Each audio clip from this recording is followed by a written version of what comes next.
지난 시간에 이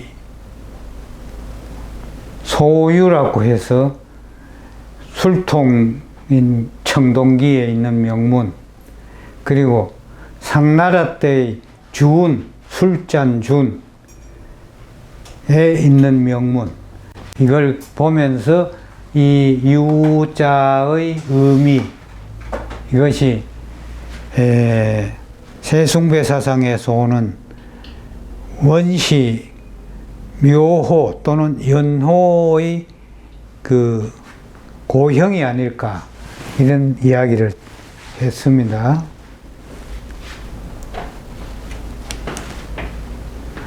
여기에 또 서주시대 때 사송괴명이라고 있어요. 상해박물관 소장되어 있는데, 이때만 하면 벌써 이 가로 행간이 질서정연하게 정리가 되어 있죠. 예. 여기에도 보면은 유, 3년, 5월 이렇게 되어 있어요. 요거 해년자입니다. 해년자. 예, 요 위에 있는 벼화가, 요거 별을 말해요. 벼화자인데 고개를 숙인 그걸 나타내는데, 이 별을 가지고 해년자를 삼은 이유는 농사가 1년에 한 번이기 때문에 그 농사의 단위, 그게 1년이다, 년이다, 이런 개념이죠. 이쯤 보면은 글씨가 매우 질서정연하고 정리가 많이 되어 있습니다.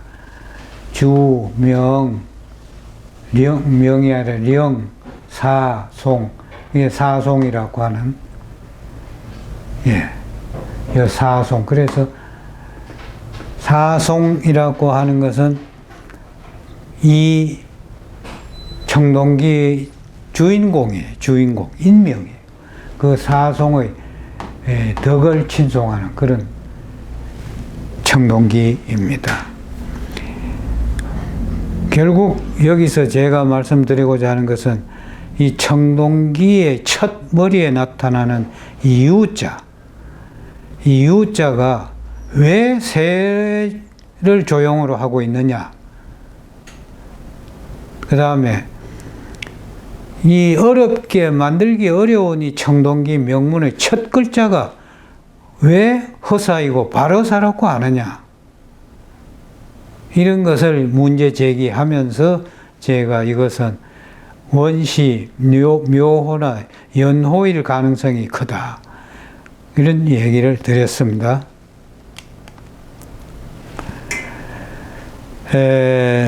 이러한 세숭배 사상은 그 동양 삼국에 널리 퍼져 있는데, 한국이나 일본에는 이 세숭배 사상의 고형이 남아 있습니다.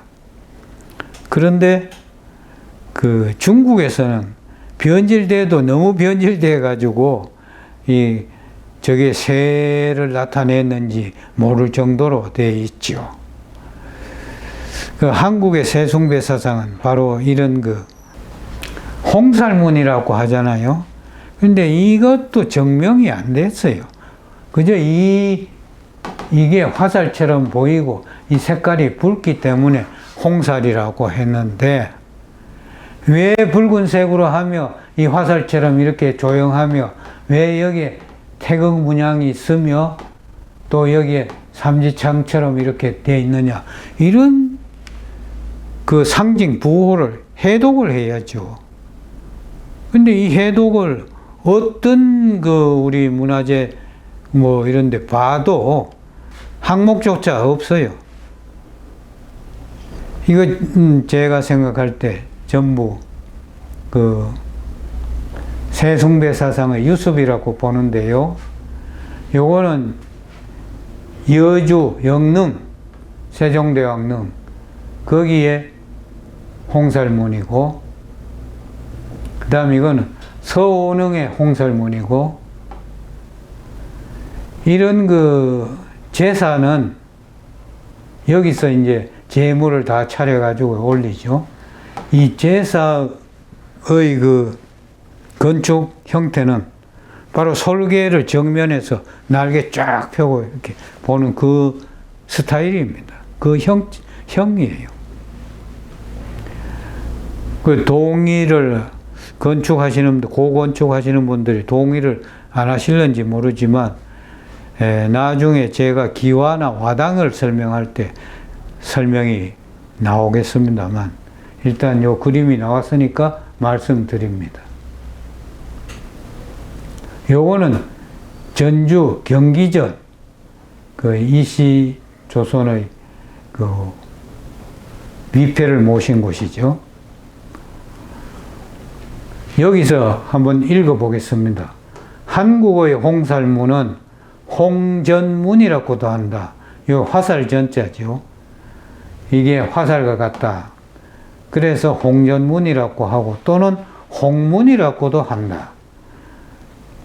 둥근 기둥, 이런 둥근 기둥 두 개를 세우고 지붕이 없이 화살 모양의 나무를 나란히 세워 놓았고, 왜 세워 놓았느냐? 그 화살 모양은 무엇이냐? 이걸 설명할 수 있어야죠. 그 중간에는 태극 문양이 그려져 있다. 이 태극 문양은 3태극, 2태극 등으로 표현되어 있고, 태극 문양 위에는 삼지창이 놓여 있다. 이렇게 놨어요. 한국민족문화 대백과에. 그러면 여기서 이 홍살문은, 홍은 붉기 때문에 홍이라 했겠지만, 이 붉은색은 그 태양색을 말합니다. 태양이 신이었잖아요. 여기는 다 신들이 계신 곳이에요. 그래서 신들의 영역이기 때문에 여기는 전부 다 들어올 때 신의 주석처이므로 신이 계신 곳의 입구를 표시해서 경계하는 엄숙한 마음가짐, 이런 것을 가지게 하는 그런 기능을 하고 있다. 곧 이 안에는 신들이 계신 곳이므로 신성지역을 표시하는 출입문이다. 그 출입문을 태양 숭배 사상을 가진 우리 족속들이 태양의 붉은 기둥을 세워가지고 태양의 빛살과 같은 것을 세웠고, 거기에 삼태극과 같은, 이건 파형문 아닙니까? 지금까지 지난 시간에 말했다시피 이건 태양을 상징한다 그랬지 않습니까? 그래서 파형이란 말의 의의를 잘 이해가 딱 접수되지 않으니까 이것을 회전태양문 그렇게 바꾸자고 제가 했지요. 그 다음에 이 삼지창, 이거 세 개의 창, 찌르는 창처럼 보인다고 해서 지금까지 모든 거에 보면 삼지창으로 나와 있습니다. 이거는 삼지창이 아니에요. 그러면 뭐냐? 솔개. 요거는 요 가운데가 너무 과장돼서 솟았습니다만, 요 가운데가 요렇게 낮음돼 있고, 이쪽은 전부 다 솔개의 날개.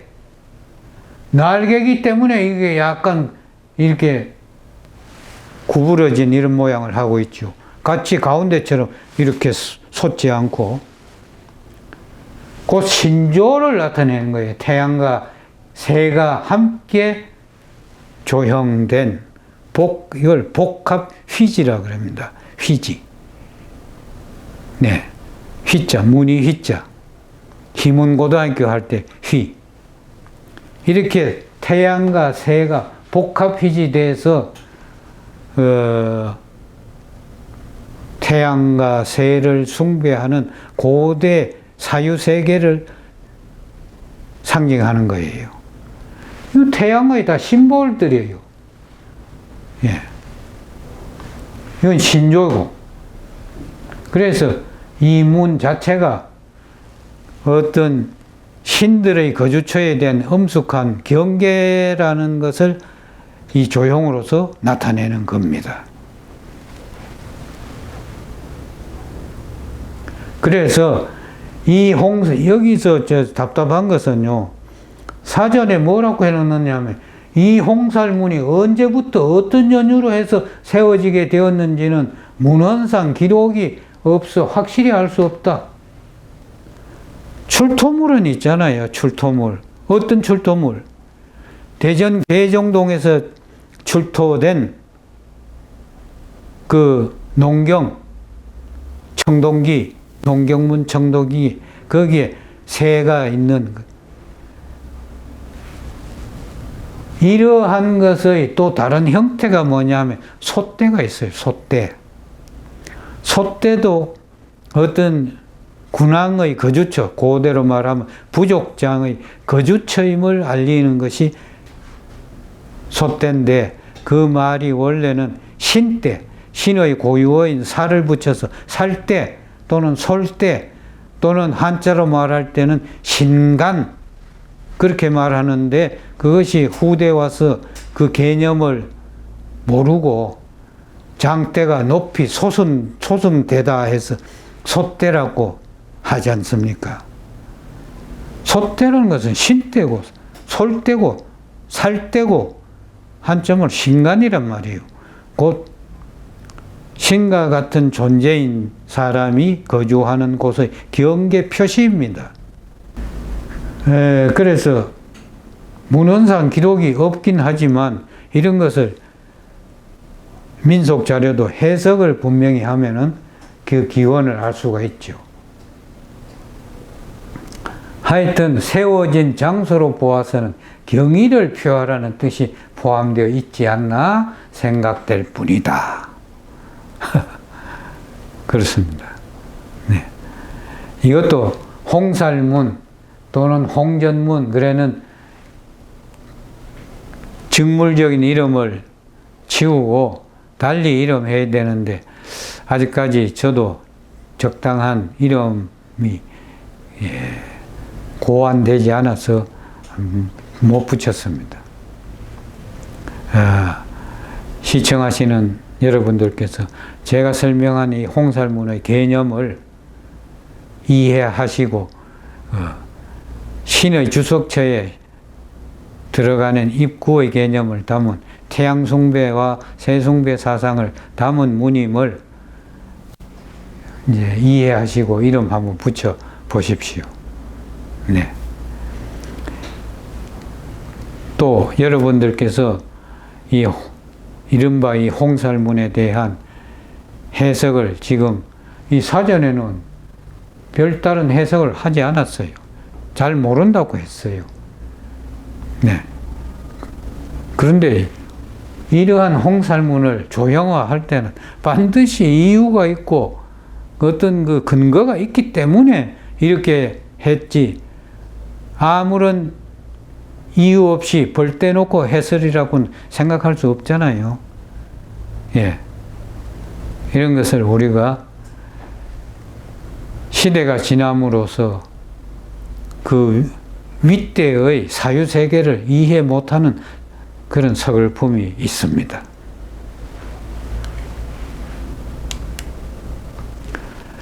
자, 이것이 일본에서 보면, 일본은 이것을 도리라고 해요. 조거라고 해서 이 자체를 아예 새라고 표현하는 거예요. 새. 근데 이것은 이스쿠시마 그 내해 안에 있는 신사입니다. 일본은 이러한 그 신사문이 일본의 그 신들을 모신 신사가, 일본엔 신들이 많고 도리 신앙이 다 있기 때문에 신사에는 이 도리를 조형한 이러한 문을 경계 표시로 하는 것이죠. 이 자체를 그냥 도리라고도 하고 조거라 한자로는 라고 말하는데, 이 새가 양날개가 위로 이렇게 비상하는 형태를 취하죠. 일본도 보면은 이러한 고대 양식이 나중에는 이것이 수평화돼요.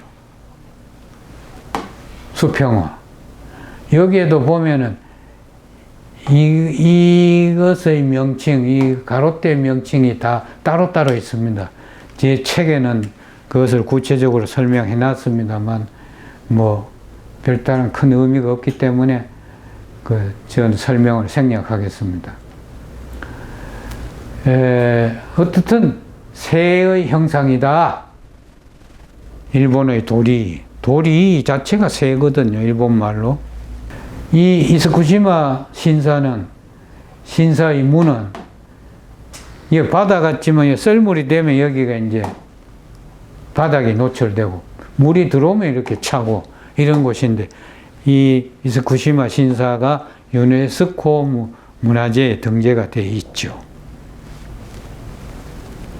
고대의 신앙세계, 고대인들의 사유세계, 그것이 고대의 철학이라고 할 수 있거든요. 그러한 것을 단적으로 표현하는 건축 구조라고 볼 수 있죠.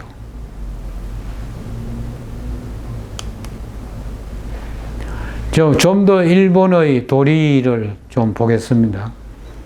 이것은 일본의 일광 동조궁, 니코 도쇼궁이라고 하는데 거기에 있는 조거예요. 도리.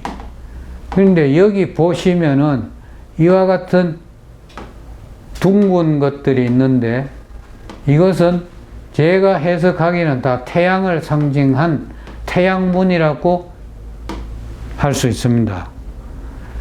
그리고 여기도 보면은 이 양 끝이 들린 비조 현상을 하고 있죠. 일본에도 아소카 문화라고 해서 비조, 날비자, 세조자, 비조 형태입니다. 여기서도 보면은 이 앞에 이 모습이 한국의 묘 앞에 있는 제사 같은 그런 모습인데 여기에 바탕에 이걸 또 조심해야 돼. 여기 보면 전부 다 이 조각을 톱니처럼 삼각형으로 뺑 돌아가면서 이렇게 조각했는데 이것도 전부 다 태양문의 빛살의 상징 표현이라고 생각합니다.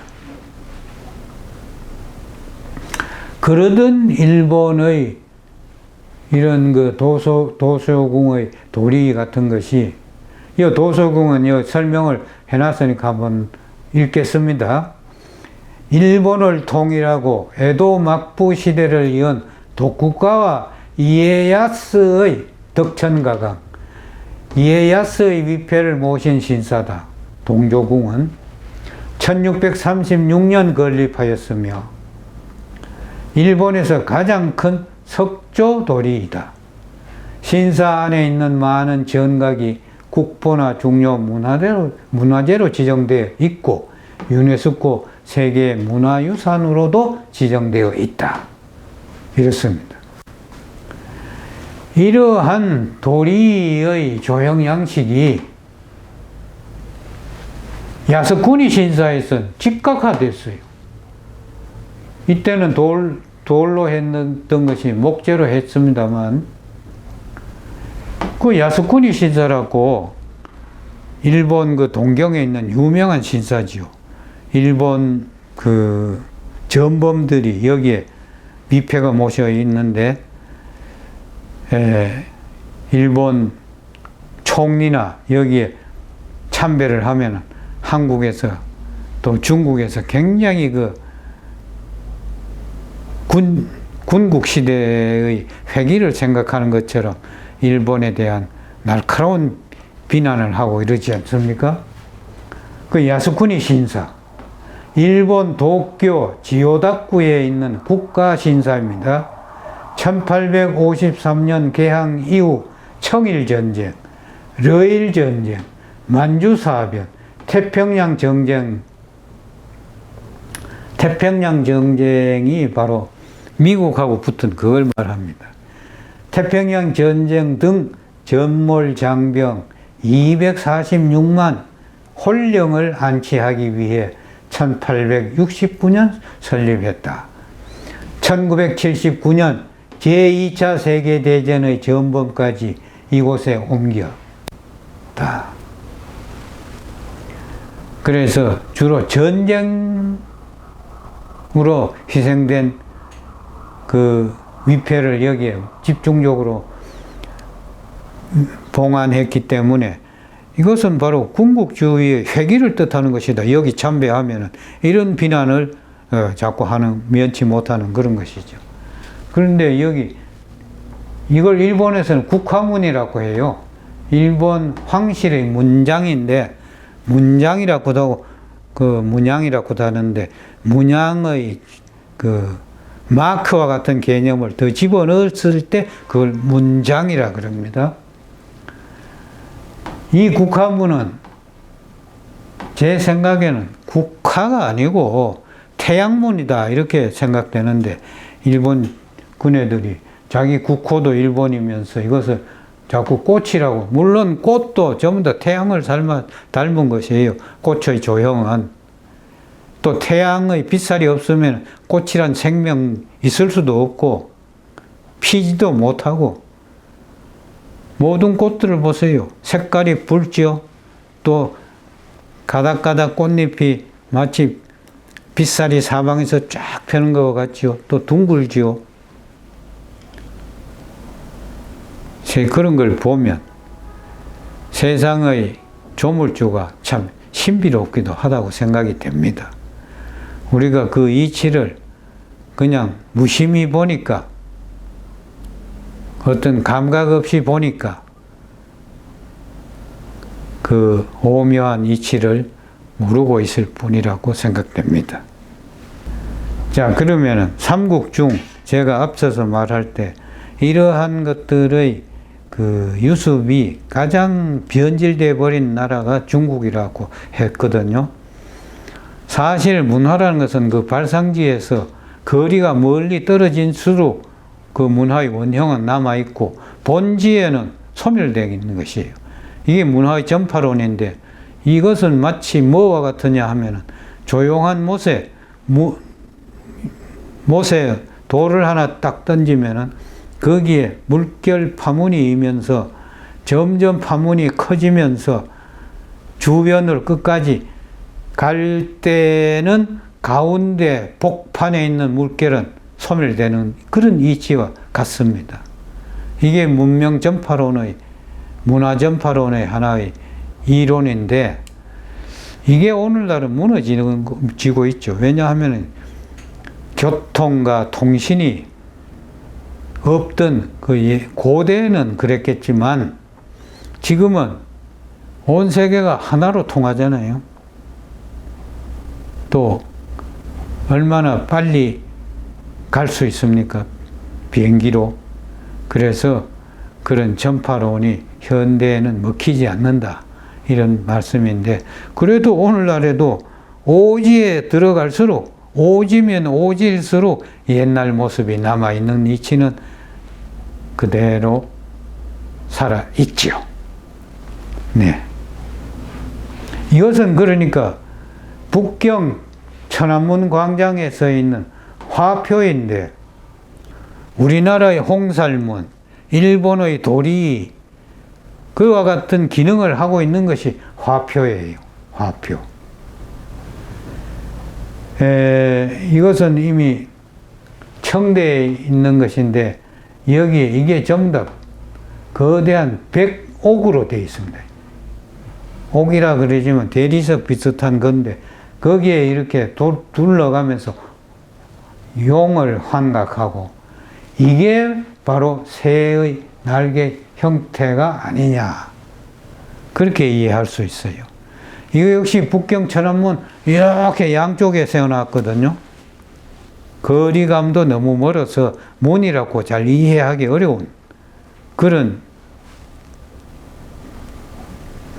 유물이죠.